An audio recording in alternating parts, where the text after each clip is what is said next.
મિત્રો, એક કહેવત છે ને કે હિંમત રાખો, અંધારી રાત પછી હંમેશા અજવાળું આવે છે.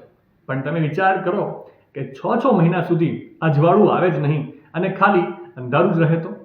ચોક્કસથી માનવામાં નહીં આવે, પણ એક જગ્યા છે જ્યાં કહેવત બિલકુલ લાગુ નથી પડતી. આ જગ્યાનું નામ છે એન્ટાર્કટિકા. એન્ટાર્કટિકામાં ફક્ત 2 જ ઋતુઓ હોય છે, શિયાળો અને ઉનાળો. અને વધુમાં એન્ટાર્કટિકામાં 6 મહિના સુધી રાત અને 6 મહિના સુધી દિવસ હોય છે. વૈજ્ઞાનિકોના મતે આ પ્રદેશમાં 6 મહિના દિવસ અને 6 મહિના રાત થવાનું કારણ પૃથ્વીનું તેની ધરી પર ત્રાંસી પરિભ્રમણ છે. પૃથ્વીના અન્ય ભાગોમાં આવું નથી થતું. બાકી તમામ જગ્યાએ દિવસ પછી રાત અને પછી ફરીથી દિવસ ઉગે છે. એન્ટાર્કટિકા દક્ષિણ મહાસાગરથી ઘેરાયેલ છે.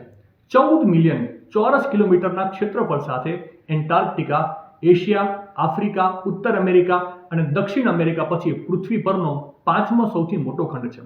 એન્ટાર્કટિકાનો 98% ભાગ બરફથી ઢંકાયેલો છે, જેની સરેરાશ જાડાઈ 1.6 કિલોમીટર છે. એન્ટાર્કટિકામાં મે મહિનાના મધ્યમાં સૂર્યાસ્ત થાય છે અને પછી 6 મહિના સુધી અંધારું જ રહે છે. છે ને ખરા અર્થમાં કુદરતની જોરદાર કરામત? માહિતી સારી લાગી હોય તો રીલને વધારે શેર કરજો અને આવી જ અવનવી માહિતી માટે સંદેશ ડિજિટલ સાથે જોડાયેલા રહેજો.